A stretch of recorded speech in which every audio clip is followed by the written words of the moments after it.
Bienvenidos a La Mesa Legal, tu podcast sobre turismo, negocios y leyes. Todo sobre la mesa, producido por MGE Abogados, construyendo confianza legal. Bienvenidos a La Mesa Legal, tu podcast sobre turismo, negocios y leyes, todo sobre la mesa. Amigos, muchísimas gracias nuevamente por estar con nosotros. Hoy vamos a tener un caso súper interesante que queremos compartir con todos ustedes y es el denominado debida diligencia de una transferencia inmobiliaria. Cada día, desde el punto de vista personal o desde el punto de vista comercial, se realizan transacciones inmobiliarias en la República Dominicana de manera convencional, de manera normal. Pero ¿qué sucede? Para realizar una transacción inmobiliaria existe lo que generalmente denominamos un due diligence o la debida diligencia de lo que hay que realizar para poder hacer una correcta transacción.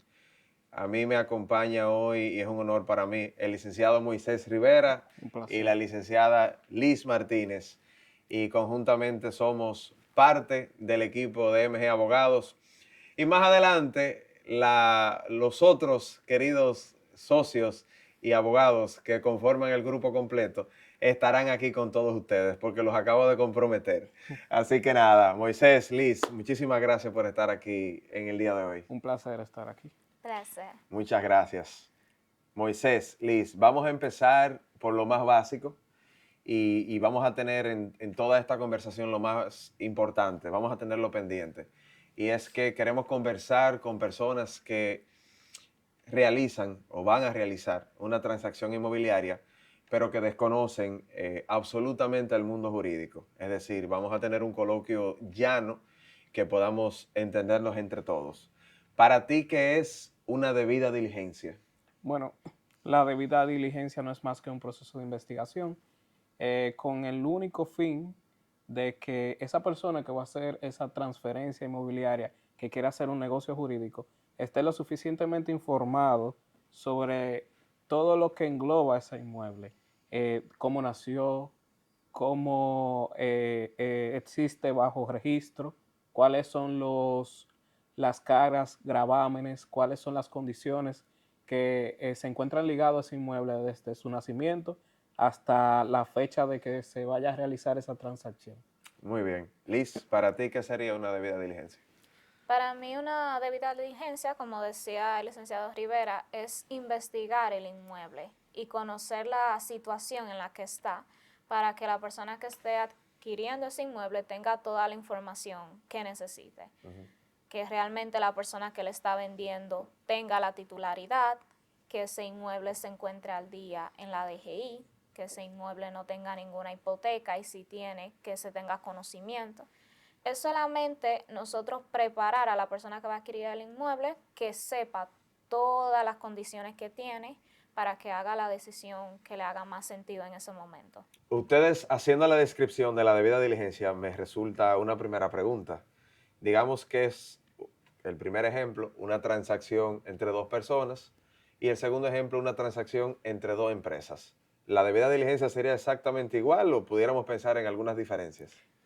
Sí, entendemos que es necesario hacer cierta distinción en el sentido de que cuando estamos comercializando o teniendo un negocio jurídico con una empresa, tendríamos que hacer una investigación un poquito más exhaustivas respecto de las condiciones de esa empresa, quiénes son sus socios, si la persona que está firmando el contrato realmente tiene calidad para hacer esa transacción. Okay. Es importante que esa parte quede clara previa a cualquier negociación.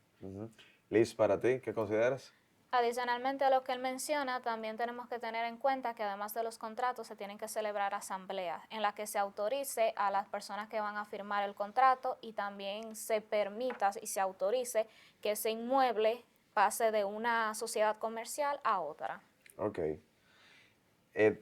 Vamos a empezar con la parte más convencional de lo que se hace en el día a día y es la transacción inmobiliaria de un inmueble que posee su certificado de título al día. Vamos a decir cuáles serían los pasos que tenemos nosotros que realizar, partiendo de que tenemos un certificado de título totalmente actualizado y de manera inmediata ya se puede proceder a hacer una debida diligencia. ¿Cuáles serían esos pasos? Vamos a detenernos un poquito en cada uno de ellos y vamos a ir orientando un poquito también a nuestros queridos amigos que nos escuchan y que nos ven. Claro que sí. Entiendo que el primer paso a agotar es verificar en el registro de títulos las condiciones de ese inmueble desde su nacimiento hasta la fecha.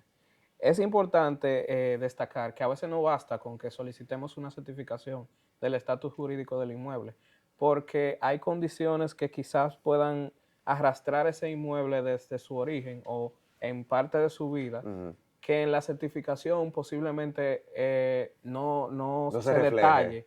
Exacto. Por eso es importante investigar desde cuándo se saneó el inmueble, o sea, cuando se le dio registro por primera vez, hasta la fecha, todos los cambios o transacciones que se han hecho en el inmueble, que el registro de títulos nos permite verificar esa parte, porque así podemos descartar situaciones futuras que podrían presentarse. Es decir, que este primer paso se trataría de una especie de histórico Correcto. de lo que ha sucedido con la parte previa de este título, justamente en el momento antes de que se va a realizar la transacción. ¿Se trataría de esto? Sí, Muy bien. correcto. ¿Qué sería el segundo paso? El segundo paso es verificar que la parte impositiva esté clara, que la persona que haya tenido la titularidad de este inmueble o tiene antes de la transacción se encuentre al día con el pago de impuestos sobre la propiedad inmobiliaria. Y también hay veces que la DGI puede, por deudas personales, bloquear el inmueble. O sea que es importante tener claro que esta persona se encuentra al día y que la transacción no va a tener ningún inconveniente al momento del pago de los impuestos de transferencia. Muy bien. Liz, ¿qué más te viene a la mente de los pasos que uno tiene que ir realizando para darle la más posible solución a una empresa o a una persona que vaya a realizar este tipo de transacción? También es importante verificar que la persona que va a firmar el contrato tenga la autoridad para hacerlo, porque se da el caso que no siempre es el propietario per se que va a firmar el contrato, sino que puede autorizar a una persona, especialmente porque muchas de las inversiones inmobiliarias en nuestro país vienen de inversión extranjera. Okay. Entonces es importante que usted tenga todos los documentos que realmente el propietario que sale en el título le está autorizando a esa persona a realizar esa transacción. Es muy importante eso, y también tener en cuenta que el hecho de que un inmueble tenga una hipoteca o que tenga una deuda en la DGI no significa que no se puede adquirir. Es simplemente que la persona que está adquiriendo tenga conocimiento de eso y pueda hacer la transacción de la manera más transparente posible. Muy bien. ¿Qué sucedería si estamos entonces frente a una situación donde no tengamos título? Pues digamos que existe un título de manera registral, existen las instituciones que están llamadas a dar la información actualizada y fidedigna de lo que se tiene registrado, valga la redundancia, pero ¿qué pasaría si estamos frente a un simple contrato de compraventa o a una constancia anotada? Una constancia anotada no es más que un título de los viejos, así es como coloquialmente uno lo ha denominado. ¿Qué pasaría si estamos frente a esa situación? Sí, bueno, en el caso de la constancia anotada, si bien puede existir ciertos registros, es importante verificar la parte de la ocupación. Amplíame un poquito sobre el tema de la ocupación. La ocupación, básicamente para que la gente entienda, la carta constancia o constancia anotada me da derecho dentro de un espacio, pero no dice en qué parte de ese espacio es que está mi derecho. O sea que yo puedo estar detrás, yo puedo estar delante, yo puedo estar en la esquina y convivir con otros copropietarios dentro de esa misma parcela. Es decir, que de manera inicial no hay una exactitud con la ubicación Con del la inmueble. ubicación del inmueble. Sí, a eso te refieres. Correcto. Okay. Entonces, esto es importante verificar. Aquí entraría una parte investigativa vamos a decir, de campo. Habría que verificar con los colindantes, dígase vecinos, personas que tengan mucho tiempo viviendo en esas comunidades. Verificar a ciencia cierta si esa ocupación de la que se nos está mostrando realmente corresponde a esa persona, o sea, a la persona que nos está vendiendo. Y que corresponde por el tiempo Por que el tiempo asume, que, exacto, que ha dicho que lo posee. que ha dicho que lo posee y que no hay nadie que también haya tenido interés sobre esa ocupación en específico o haya dicho, ah, no, yo ocupo en este lugar también, porque ahí entraría una discusión jurídica que ya incluso podría tornarse en un litigio a la hora de que la persona quiera deslindar. Y ese caso, Moisés, de una constancia anotada, registralmente nosotros podemos obtener algún tipo de información si vamos a alguna institución pública. De la ocupación no, porque en este caso, como la ocupación se va a ir disponiendo según el tiempo, Ok. es un poquito más difícil esta situación. Ahora, hay datos que nos pueden ayudar. Por ejemplo, si dentro de esa parcela, uno de los colindantes de nuestro terreno, del terreno que estamos investigando, Ok. ya hizo un proceso de deslinde, es muy probable que el nombre de la persona que haya ocupado al lado, dígase el terreno que estamos investigando, aparezca en el plano del vecino. Ok. Y esto es una referencia, no es una exactitud, pero nos ayuda a encaminar, a determinar si realmente la persona que nos está vendiendo ha ocupado ese Es terreno. decir, que de manera indirecta se tendría una especie de registro Sí, o de de información, información perdón, general. dentro de algún registro Correcto, que se indique alguna información respecto al inmueble. correcto. Hay contratos antiguos que por lo general lo que se hacía con este caso de las constancias anotadas es que se describía en el contrato quiénes eran los colindantes o hasta dónde llegaba la ocupación. Que esto puede tener también cierta ayuda, aunque hay que reconocer que el sistema métrico y cómo se manejaba antes es muy diferente a lo que Es muy actualmente, diferente. de lo que actualmente tenemos. Muy bien, qué bien. Eso se trataría de la constancia anotada. Correcto. Liz, ¿qué situación se plantearía si estaríamos hablando entonces de la existencia pura y simplemente de un contrato?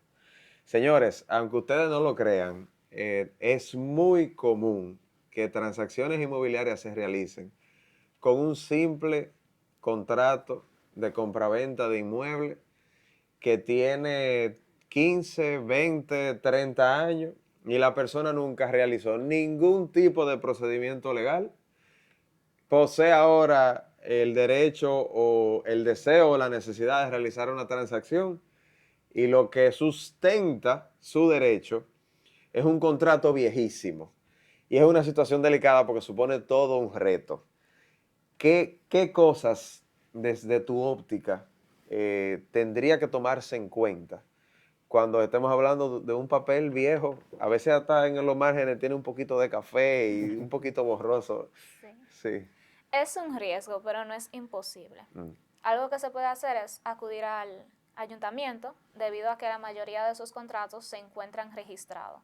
Y de esa manera uno puede ver si existe un registro de ese contrato en el ayuntamiento. También esos contratos suelen tener una notarización. También podemos acercarnos al notario para asegurar que ese contrato realmente se celebró y que fue él quien lo notarizó. Y algo también que se puede hacer es, ya como un paso extra, algo para asegurarse, es intentar encontrar a las personas que vendieron. Si es un contrato viejo, es posible que esa persona ya no estén en vida. O sus herederos. Exactamente, encontrar a sus herederos para que firmen una declaración jurada de que ellos reconocen que ese terreno se vendió y que ellos no están reclamando nada. Eso puede ser un paso extra para es decir, asegurar. Que aún en el caso hipotético de que tengamos un contrato de compraventa, habría una especie de registro que agotar. Tú mencionas el ayuntamiento de la localidad de que se trate. Sí. Ok. Quiero profundizar un poquito más. Vamos a decir que no existe ese registro en ese ayuntamiento y existe solamente el contrato. ¿Qué medidas desde tu óptica se deberían de tomar para poder hacer la transacción. A veces hay transacciones, hay personas que desean un inmueble o tienen la necesidad de venderlo y compradores que tienen el deseo de comprar y que nos dicen, no, yo quiero seguir con la transacción, pero yo quiero profundizar un poquito más. Existe solamente un contrato. ¿Qué tú piensas sobre esa situación? Algo que se puede hacer es consultar con los vecinos para asegurarnos que la persona que está vendiendo realmente Tenga sea esa... ocupación y que se reconozca que es de ellos, debido a que nosotros sabemos que en nuestro país hay muchas personas Sí. que tienen una tendencia de hacer cosas que no deben. Claro. Entonces, investigar no solamente con los vecinos, sino también con las personas de la comunidad en general. Generalmente las personas acá se conocen y pueden reconocer la titularidad de alguien. Ok. Ustedes, para cerrar esta parte, entienden que contractualmente se pudieran obtener garantías mínimas para poder realizar una transacción inmobiliaria. Evidentemente, partiendo de los riesgos que siempre van a existir, pero me gustaría saber su opinión respecto a lo estrictamente contractual. ¿Sería suficiente o no dar luz verde para que se realice una transacción con la existencia únicamente de un contrato? Bueno, con unas buenas estipulaciones y agotando una buena investigación, entendemos que sí. Es importante la parte de las estipulaciones porque en este caso debemos tener más garantías de parte del vendedor. Ok. Porque dado el escenario, es necesario comprometerlo un poco más. En el contrato es importante poner cláusulas que ayuden a que esas garantías queden claras de qué pasaría en caso de que un tercero venga a reclamar o que aparezca personas familiares, conocidos, que también puedan tener Alegar algún derecho. alegar algún derecho.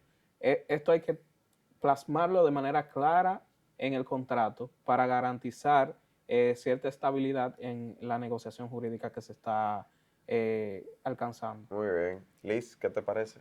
Retomando ese punto, por eso es muy importante siempre contar con asesoría legal, porque existe la tendencia de simplemente usar modelos contractuales. Entonces, si yo consigo un modelo porque mi primo que vendió voy a tomar el mismo contrato, no me está necesariamente dando las garantías que yo necesito como persona que está adquiriendo el inmueble. Cada transacción tiene sus particularidades y es importante que ese contrato esté redactado considerando todos esos puntos, de manera que se puedan proteger los intereses de ambas partes. Sobre todo, y es tan atinada tu apreciación sobre ese punto en particular, tomando en cuenta la realidad que hoy todos vivimos, de la inteligencia artificial, de modelos que conseguimos en línea, Un primo. de documentos que nos facilitan. Señores, miren la importancia de ustedes poseer un acompañamiento de personas que manejen de una manera más profunda y profesional que sus únicos conocimientos, que no necesariamente son estrictamente legales. Yo siempre he hecho el símil de que un acompañamiento legal se parece bastante a lo que es un coach de fitness, a lo que es un entrenador en un gimnasio. Usted puede ir solo al gimnasio y usted puede obtener resultados y a usted le puede ir muy bien. Nunca comparable si usted tiene un entrenador asignado a usted con una métrica,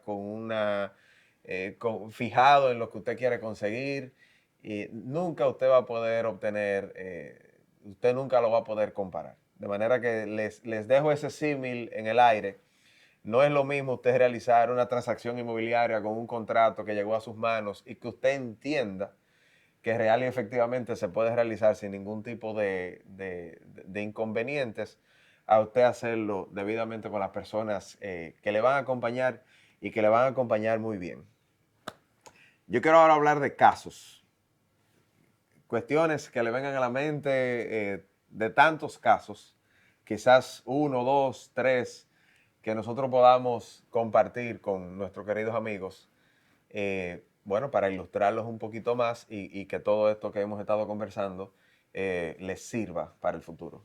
Claro que sí. Es importante dentro del proceso investigativo agotar también una parte en el Ministerio de Medio Ambiente. Tuvimos un caso muy particular. Una persona compra un inmueble. El inmueble previo a la compra, o sea, meses antes, se había agotado un proceso de deslinde del mismo. O sea, se había individualizado, se había georreferenciado su ubicación y todo, y se había emitido un título con esas características de título definitivo. En ese sentido, al momento de realizarse la transacción, luego de que la persona compra, porque el certificado de título estaba totalmente limpio, los impuestos estaban al día, no había ninguna señal de alerta que nos pudiera decir que había algún tema al respecto. Sin embargo, al momento de que él se dispuso a construir sobre el inmueble, se topó con la característica de que a pesar de que se encontraba en una zona totalmente urbanizada, con casas en sus ambos laterales, totalmente urbanizada, calle, luz, agua, Alumbrada, todo, exacto. resulta que estaba en área protegida. Y para él fue un golpe en el sentido emocional, porque ya tenía un proyecto realizado en ese lugar y lamentablemente no pudo desarrollarlo por esas circunstancias. Es importante agotar, sobre todo en nuestro país, que contamos con muchas áreas protegidas y que nuestras costas también constituyen parte de esas áreas protegidas. Edificarnos al respecto de las zonas donde vamos a comprar, si se encuentra o no en área protegida. Se pueden solicitar certificaciones en en el ministerio y sus dependencias, el Ministerio de Medio Ambiente, que nos indiquen. Igualmente existen herramientas que indican los lugares donde se encuentran las áreas protegidas. Pero esto es importantísimo porque un negocio que parecía perfecto no lo fue, simplemente por no verificar esa parte.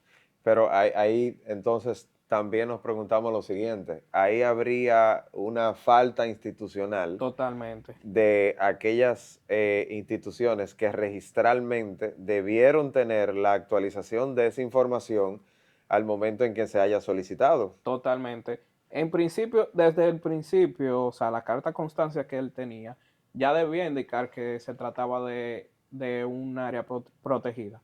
El deslinde que se practicó no debió pasar porque encontrándose en área protegida debió notificarse al Ministerio de Muy Medio bien. Ambiente y dar la voz de alerta de que se encontraba en área protegida.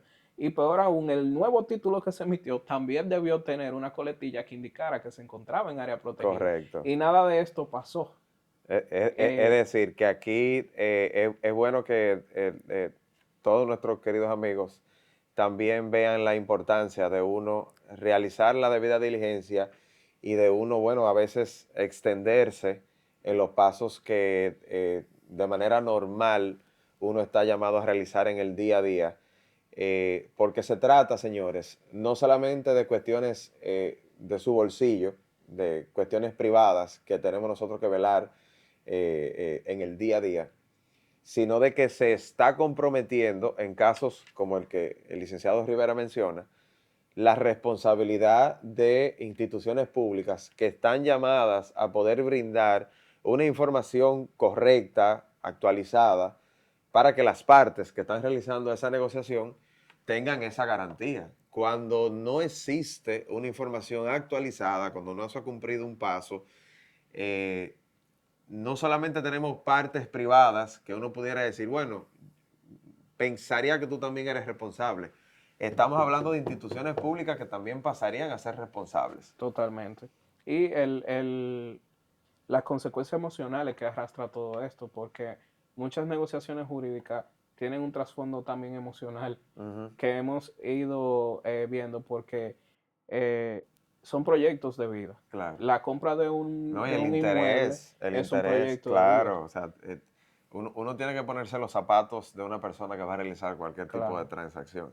Eso igual que un niño que va a comprar un carrito nuevo. O sea, va con la emoción de comprarse su carrito y cuando lo recibe, ve que el carrito le falta una goma. Esa misma reacción emocional la tiene una empresa, la tiene una persona cuando va a comprar, cuando va a adquirir un bien inmueble y bueno, y se topa con X situación. Por eso también es bueno el tema del acompañamiento, porque nos permite ver fuera de la parte emocional. Claro, eso es muy importante. Liz, ¿algún otro caso que tú tengas de manera fresca que también podamos compartir como hicimos, como dices? Sí, yo quiero mencionar el aspecto emocional que ustedes acaban de mencionar, porque usted dice la emoción. A veces la emoción puede llegar a que uno tome decisiones que no sean las más correctas. Y por eso es bueno contar con el asesoramiento. Y por eso le quiero hablar de este caso de un cliente que llegó a la oficina y nos mostró las fotos de un inmueble que él tenía la intención de comprar. Y él estaba muy emocionado.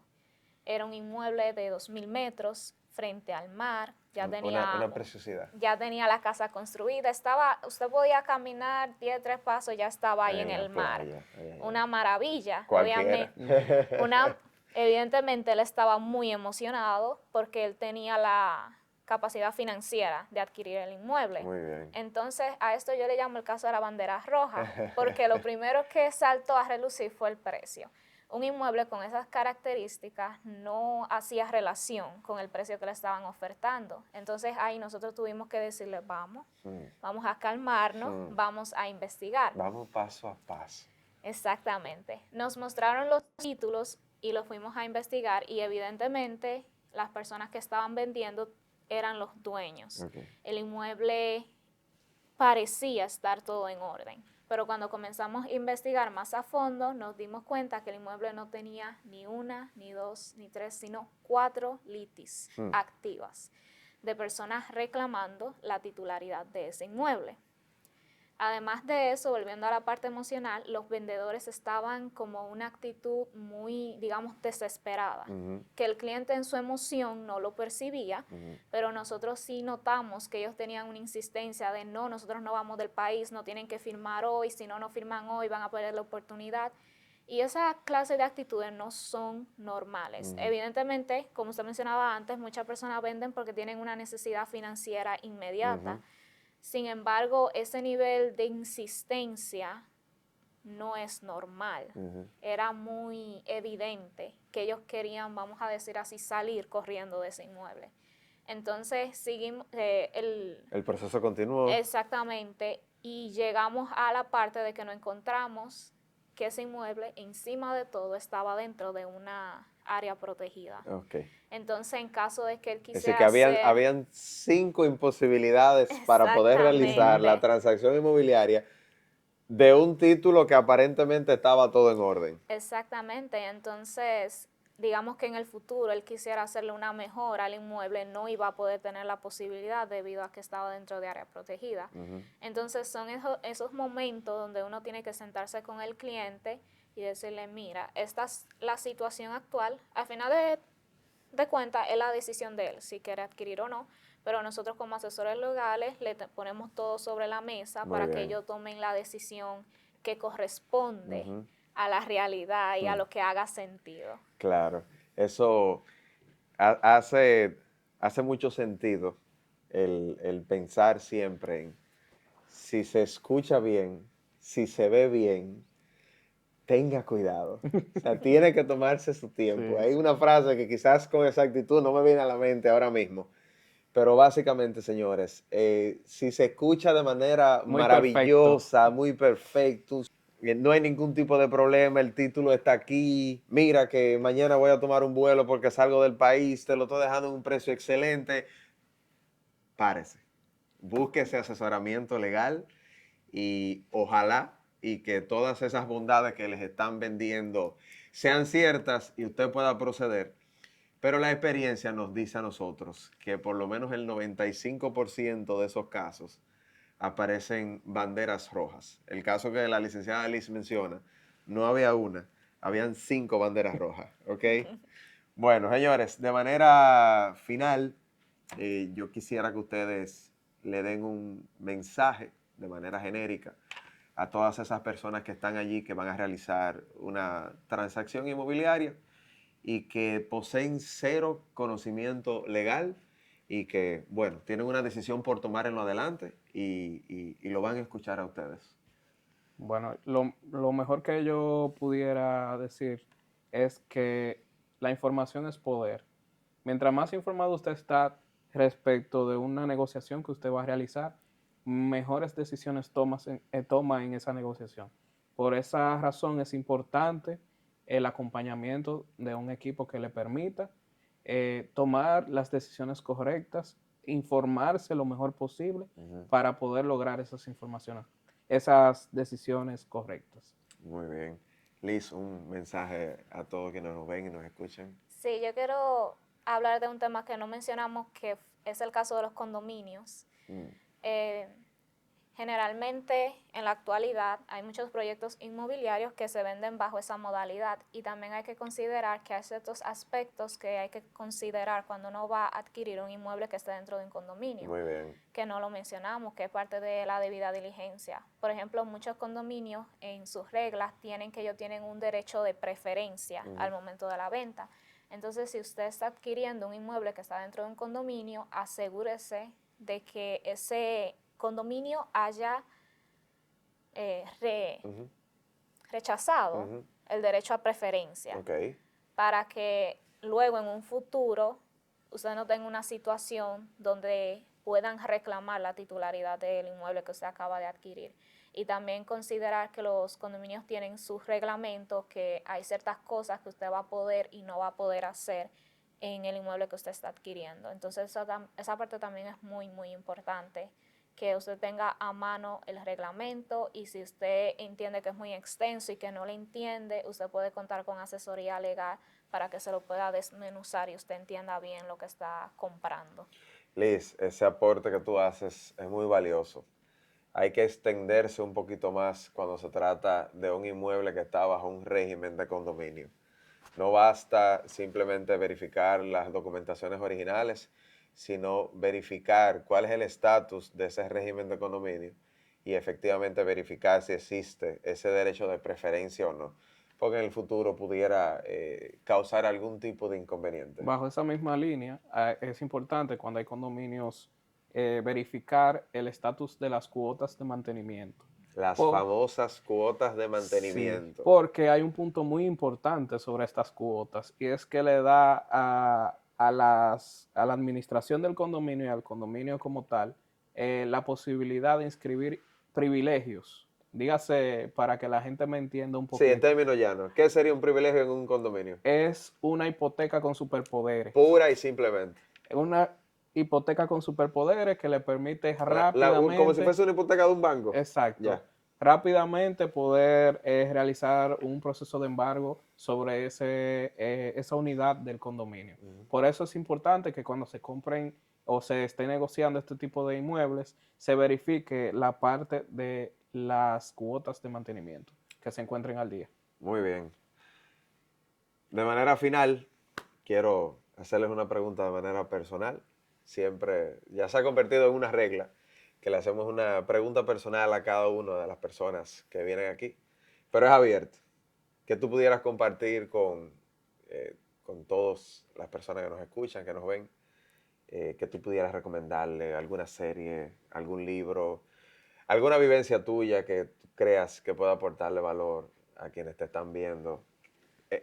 Tienes total libertad. Bueno, recomendaría el libro El hombre mediocre de Jorge Ingenieros. José Ingenieros. Creo que es José Ingenieros. Sí, José Ingenieros. Sí. Sí. Vamos a verificarlo después aquí, pero me parece que es José Creo que es Ingenieros. José, sí. Pero es un excelente libro porque nos presenta tres estilos de vida. Tres estilos de vida que debemos llamarnos a la atención de qué estilo de vida queremos llevar. El soñador, la persona mediocre y el idealista. ¿Qué estamos siendo en la vida? ¿Idealistas, mediocres o soñadores? Mensaje poderoso. Muy bien. Gracias, Moisés. Liz, ¿qué tú quisieras compartir? Igual tienes completa libertad de elegir cualquiera de las preguntas. Es algo muy personal. Yo también quiero recomendar un libro que es Hábitos Atómicos de James Clear. Es uno de los pocos libros de ciencia ficción que a mí me gusta, debido a que generalmente los libros que tienen como esa especie de autoayuda es siempre de levántate a las 5, si tú no haces esto, tú nunca vas a prosperar. Y algo que es poco, como que una persona no siempre se va a identificar con el mensaje que se está diciendo en ese libro. Entonces, Hábitos Atómicos lo que hace es crear, digamos, una especie de fórmula, de un esquema que se puede aplicar a la vida profesional, a la vida personal, financiera o cualquier otro aspecto que usted desee para usted poder llegar a sus metas y tener un esquema de trabajo que es bastante flexible. Y a mí me parece un libro excelente. Bueno, muy bien. Yo creo que no habría mejor manera que cerrar con estas recomendaciones que nos hacen Moisés y Liz. Y nada, esperando que todas las informaciones que compartimos hoy con todos ustedes sean de gran utilidad. Pueden comentarnos, pueden enviarnos mensajes privados. Estamos a su plena disposición para ampliarle en el futuro sobre este y sobre cualquier otro tópico que a ustedes les interese. Muchísimas gracias. Un fuertísimo abrazo. Aquí finaliza La Mesa Legal, tu podcast sobre turismo, negocios y leyes. Todo sobre la mesa, producido por MG Abogados. Bienvenidos a La Mesa Legal, tu podcast sobre turismo, negocios y leyes, todo sobre la mesa.